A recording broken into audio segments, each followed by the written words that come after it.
There are so many of them, and they are so exuberant, the Biafrans. Even the refugees sing, especially when they have just been told their homes have been recaptured and they can go back to them.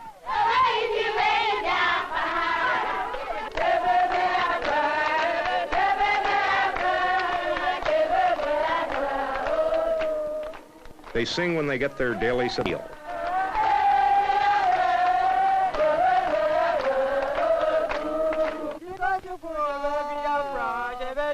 They sing when they work.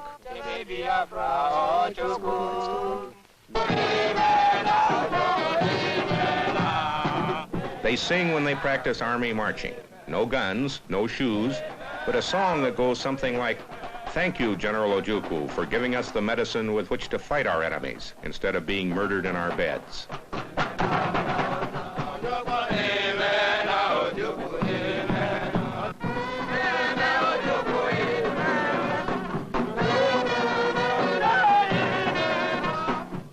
A kind of spirit that has kept them going through 2 years of starvation and defeat. A spirit that arises partly out of fear. Fear expressed by Chief of Staff Philip Effian. I am sure that if the Nigerians can control our links with the outside world, our radio links and our air links, so that we are completely cut off and they are in control of everything here, I am quite certain that they will really go to town and murder everything in sight. A spirit and a self-confidence that has kept trucks rolling somehow, armies growing somehow, life organized somehow, in a nightmare period in which 1 out of 10, at least, of all their countrymen have died of starvation. This is Lagos, capital of all Nigeria except Biafra. It is difficult to imagine that this is the headquarters city of a military government mobilized to fight a bitter civil war. But there is hardly a uniform in sight.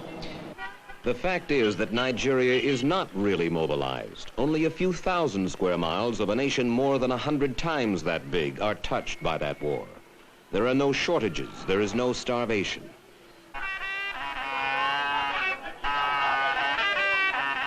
In the vast northern stretches of Nigeria, the Muslim prayer day is consecrated as it has been for centuries.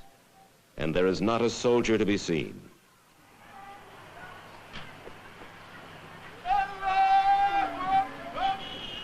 "800 miles away at the University of Ibadan, the student body last week was preoccupied with final examinations.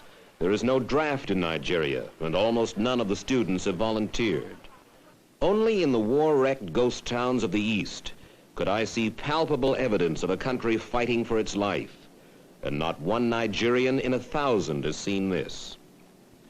In all of Lagos, the only building dressed for war is the military headquarters. And throughout the country, plaintive advertisements in government newspapers and radio stations plead with Nigeria's citizens. If you don't fight the war, they say, nobody else will. But the 35-year-old Nigerian Chief of State, General Yakubu Gowon, says there is a good reason why Nigeria does not go all out in the civil war. We're fighting our own brothers, our own friends, our own probably colleagues that in fact we were trained together. Now, I accept them as my people. I don't call them enemies. They're not my enemies. That's why in fact we don't use the word enemy. We use the word only rebels against Ojukwu and his clique and those in famine that fight for him, but not against all the Igbos. Now, therefore, we've got to do, we must not do anything that is going to make it impossible for us to reconcile at the end, or it will make the winning of the heart difficult in the end. Let's pause now for some of the history behind this bloody war. It is said, though no one knows for sure, that 1 of every 4 black men on the African continent is a Nigerian. There were 55 million of them before the war. Nigeria was a creation of British colonialism. At the turn of the century, Britain carved out the richest area in West Africa, lumped together 250 tribes, each with its own culture, its own history, and arbitrarily called these people Nigerians. Of those tribes, 3 were dominant: the Hausas, most numerous, Muslims in the north, medieval, lagging behind the others in education and commerce; the Yorubas in the west, animists and Christians, the first educated; and the Igbos in the east, where Christianity is now strongest. Some say the Igbos were the most backward, but in the last quarter century, with the aid of European missionary education, the Igbo overtook the others and became the most powerful economic group of all. But the Igbo also wanted political power. He resented the strength of the Hausas and Yorubas, who, since Nigerian independence in 1960, had run the country and grown corrupt. Riding a wave of popular discontent, Igbo and other military officers in 1966 succeeded in a coup d'etat. They executed key non-Igbo politicians and several of the top non-Igbo military officers. For a while, it seemed the country applauded the coup. But once in power, this new Igbo-dominated government was felt to be guilty of the same corruption as the previous government. Additionally, Igbo merchants and civil servants all over Nigeria began showing a newfound arrogance and sense of superiority, building a resentment that culminated in a wave of terror against the Igbo. Estimates of the number of Igbo massacred in northern Nigeria range from 7,000 to 30,000. Surviving Igbos abandoned their homes and businesses. Millions of them fled to the Igbo heartland in the east.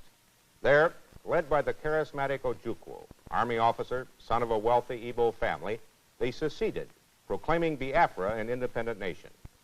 To begin with, Biafra claimed this corner of Nigeria, which included territory containing several minority tribes, some of whom did not support the Igbo cause.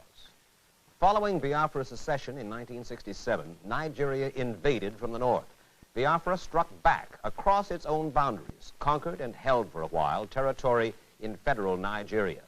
But in 2 years of war, federal Nigerian troops have whittled down Biafra from over 50,000 square miles to little more than 3,000. The fighting in this war is sporadic.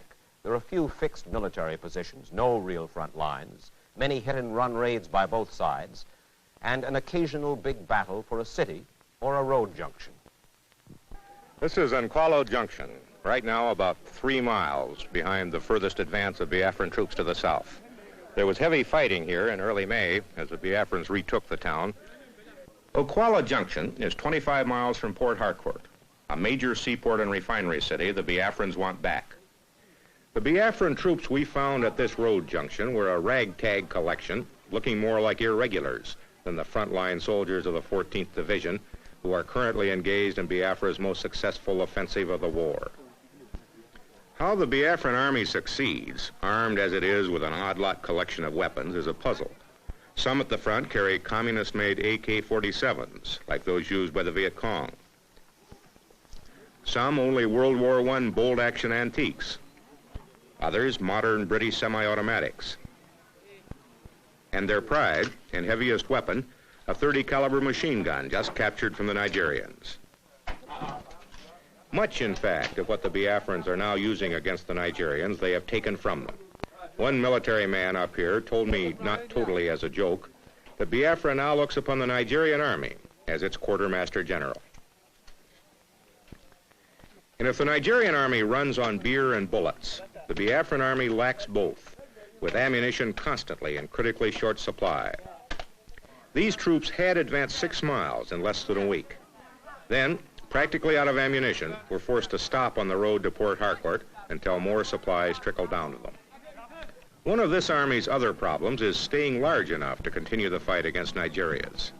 When Biafra seceded in 1967, it had fewer than 1,000 men under arms, and those mostly officers and clerks. Now it has been built up to between 45 and 60,000. The exact number, a military secret.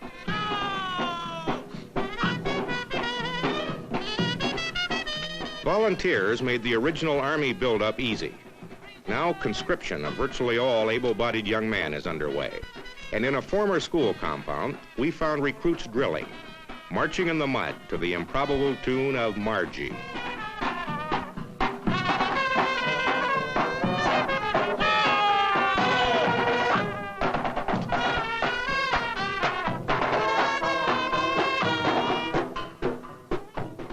These new soldiers are also taught the rudiments of jungle warfare and ambush, to be used against an enemy which holds most of Biafra's major cities, several vital road links, but not too much of the countryside. The training is basic, but effective. They're going to stab us right by the shoulder here, and we want to defend it. Go.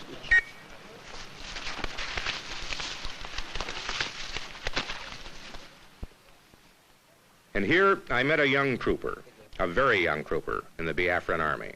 How old are you? I'm 10 years. 10 years old. Yes. Do you know why Biafra is fighting? The Biafra is fighting for survival, sir. Is it going to win? Yes, sir.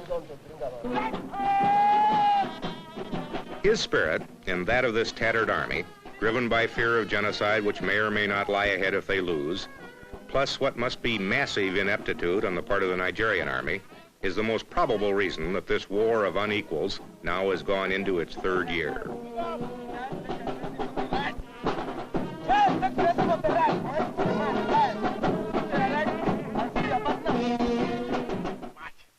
Nigeria before the war had an army of just 6,000, and they were professionals, their officers trained by the British. They served with distinction as part of the UN force in the Congo. But then Biafra declared its secession, and all of the Igbo officers and men, some of the best, left to become the nucleus of Biafra's army.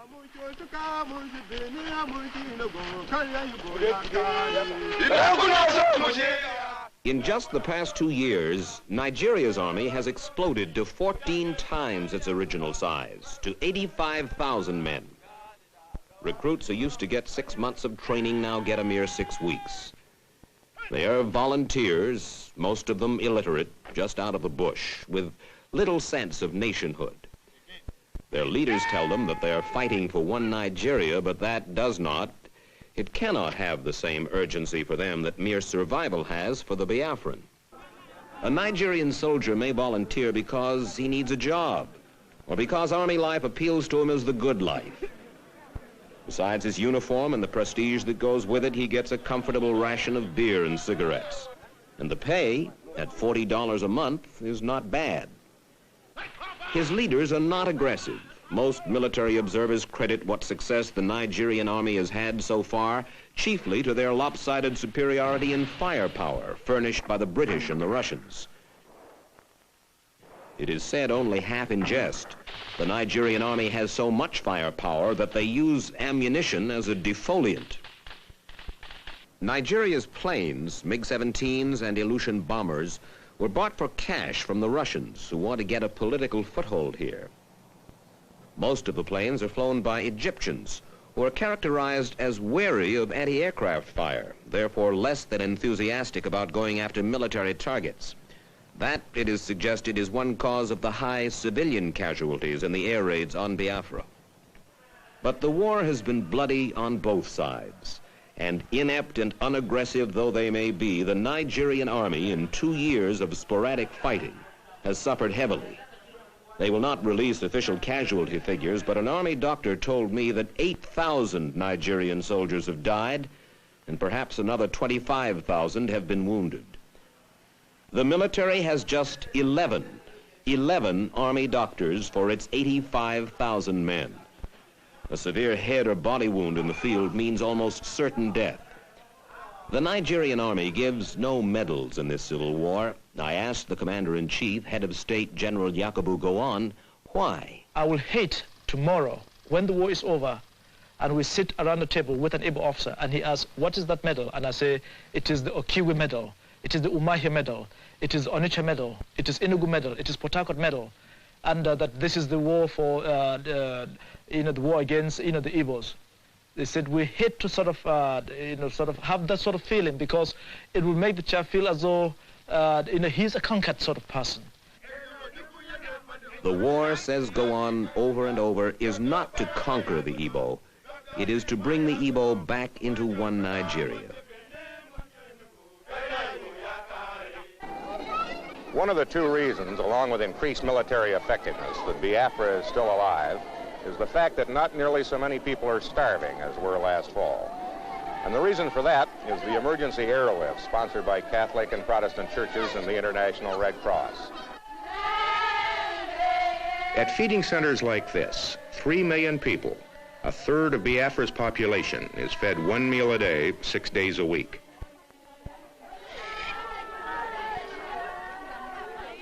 At best, it is a subsistence feeding, just enough to prevent starvation. A ball of cornmeal laced with powdered milk. Perhaps some vegetables, a small piece of fish, and some soup. All handed out early in the morning to millions of people who would have died were this food not flown in nightly to several Biafran airstrips carved from the jungle.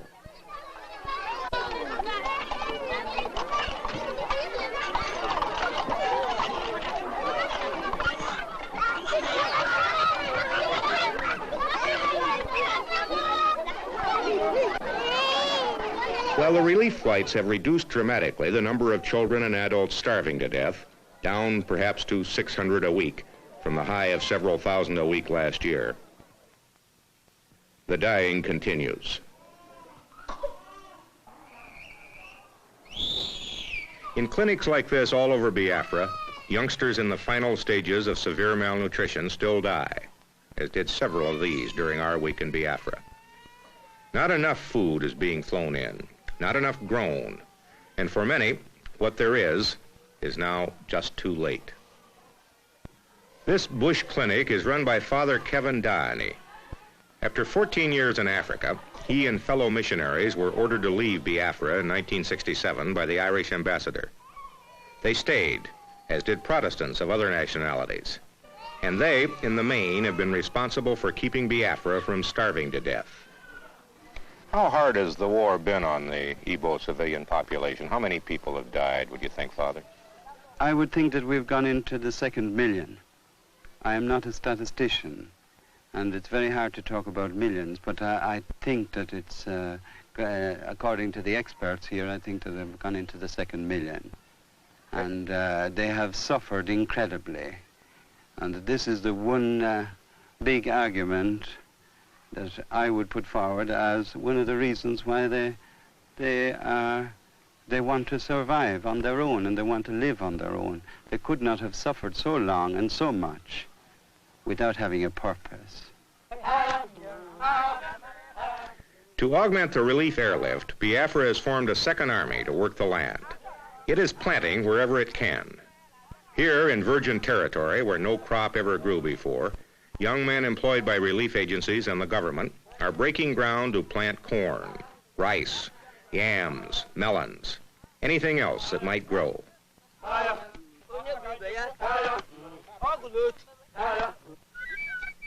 And this, like everything else here, is conducted with spirit, emotion, and beauty.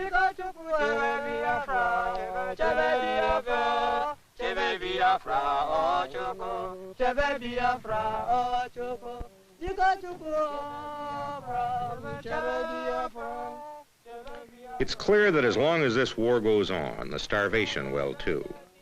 Any break in the relief airlift, I was told, any crop failure in the next few weeks, and graveyards like these that dot Biafra and contain the bodies of the young and innocently dead will multiply.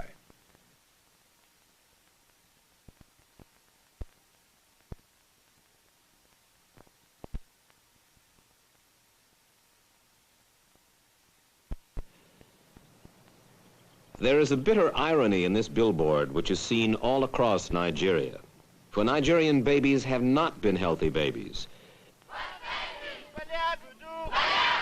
Even before the war, disease and malnutrition regularly killed 1 out of 3 children there. And Nigeria's leaders ask, where was the world's solicitude, where was the church's succor before Biafra? General Gowon, a Christian, is sensitive to the charges of mass starvation. I have got nothing to hide.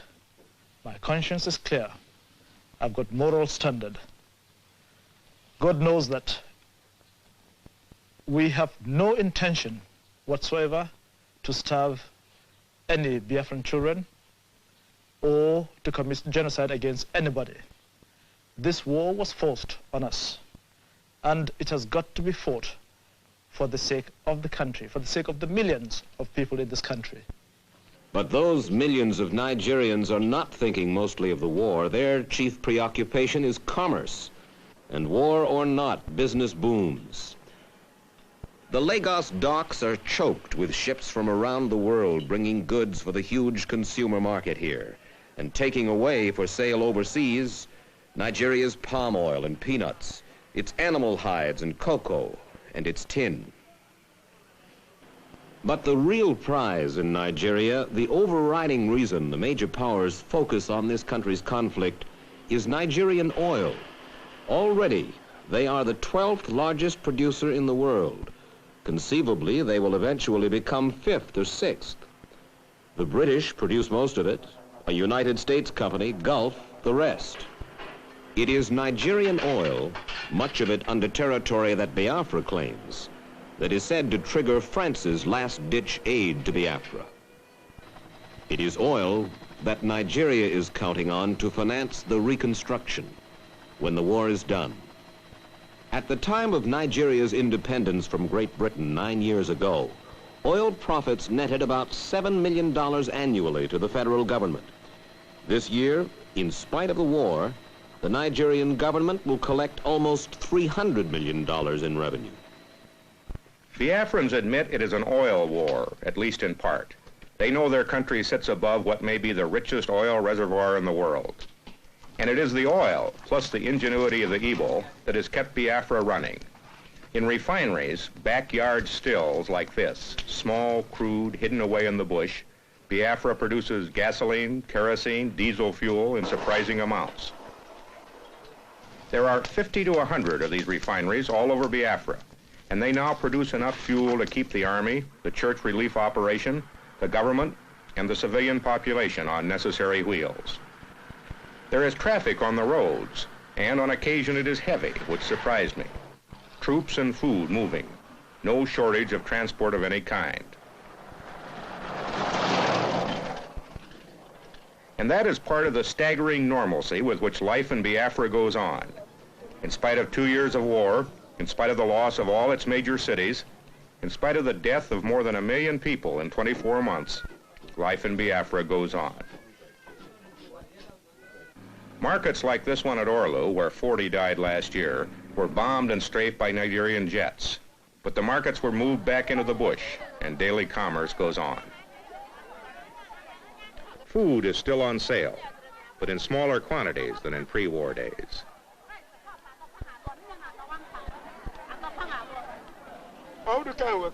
Basic services are still being sold for Biafran pounds. Wartime inflation has forced prices up. Clothing costs have tripled. Cigarettes sell for $20 a pack. Inflation aside, life in Biafra is so normal that even the judicial system has not faltered. Back in the bush, a civil trial to settle a land dispute. Hardly the thing we thought we'd find in a supposedly defeated country about to be overrun. And in areas just recaptured as the Biafran army pushes south again, in cities like Owerri, where damage was heavy, after obviously heavy fighting, the business of cleaning up and putting things right started almost as soon as the area was secure. Owerri, after being in Nigerian hands for 7 months, is expected to be a fully functioning city in a matter of weeks, making room for refugees who already are starting to return, and for whom the first Mass of Thanksgiving in the unfinished and war-damaged cathedral was an event of paramount importance. They had to suffer first of all from the air with the bombing and the strafing that left so many of our civilians dead. They had to fight at the front where so many of our young men have died. We have become, most of us, refugees. We have lost our property. We have nothing of our own. That suffering we have known for the past 20 months. That suffering we still have. But we live in hope that that Holy Spirit will come down on us, that he will enlighten the minds of our leaders, and that they will lead us to a true and just and lasting peace.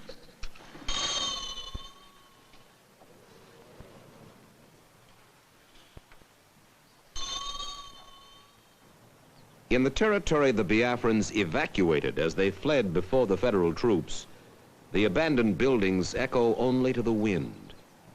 And the cities in the Igbo heartland, once the most densely populated area in all of Africa, have been emptied of their people. Emptied by the Igbo's fear of the federal Nigerian.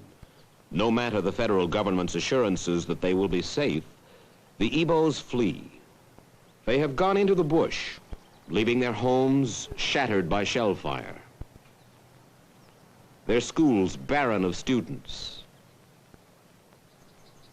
their government headquarters in the once flourishing administrative capital of Enugu ghostly quiet. Nothing is left here now but a few scattered refugee camps and the federal troops who garrison the eerie and deserted miles of road and bush. At Abakaliki, a district administrator stayed behind. His mother and father are with the Biafrans, but he and his wife, Igbos, cast their lot with the federal Nigerians. A divinity student, he told me that the Igbo, the Biafran, feels it appropriate that he be likened to the Jew. If we are to be likened to the Jews as we like to be, it means we are a chosen people. We are the people with the grace of God in Nigeria. Sorry, this is not being proud or selfish. Now, if we lose the trend, which is making others realize the goodness in surrendering ourselves to God and in living according to God's law, which is love, it is then that we fail. And this is what happened. With our drive and our punch and our talents, we tended to put what we should have put first last, which is God. And we put material things, money, houses, positions, human esteem, we put them first and put God last. And this is why the punishment has come, as it has come in the history of the Jews. Each time they failed and forgot their God, they were punished by a war on them, as we are being punished now by a war on us. Nowhere was the war's punishment more devastating than in the commercial city of Onitsha. In this comfortable and sophisticated town perched on the east bank of the Niger River, thousands of Igbo merchants built their fortunes by hard work. The Igbo is a commercial man, and this market at Onitsha, the biggest market in all West Africa, was a monument to his enterprise. When the British author Elspeth Huxley came here, she wrote, "Anything can be bought in this market, from an elephant to an admiral's uniform. There is no difficulty about nylons or about raw meat, whiskey, gold earrings, avocado pears, Irish turkeys, penicillin, or anything else." When the Biafrans left here, they burned the market. What the Igbos failed to burn, the federal Nigerians took care of. Not a building in Onitsha is unscarred. The federal troops inherited just a skeleton, a ghost town. And in the city plaza lies the fallen statue of Nnamdi Azikiwe, Nigeria's first and only president, himself an Igbo. He now lives in London. This bridge across the Niger River was the link. It was also a dividing line between the Igbo East and the rest of Nigeria. The Biafrans, the Igbos, blew it up to keep it from serving federal Nigeria. The bridge can be repaired. But what about the bitterness between the Igbo and his countrymen? Reconciliation and reunification seem at the moment impossible. At least that's the feeling we got in Biafra. The people simply believe that if they surrender or lose, they'll be killed. Biafra's leaders told me their rock-bottom condition for peace is a referendum in the disputed areas to be guaranteed by some third party.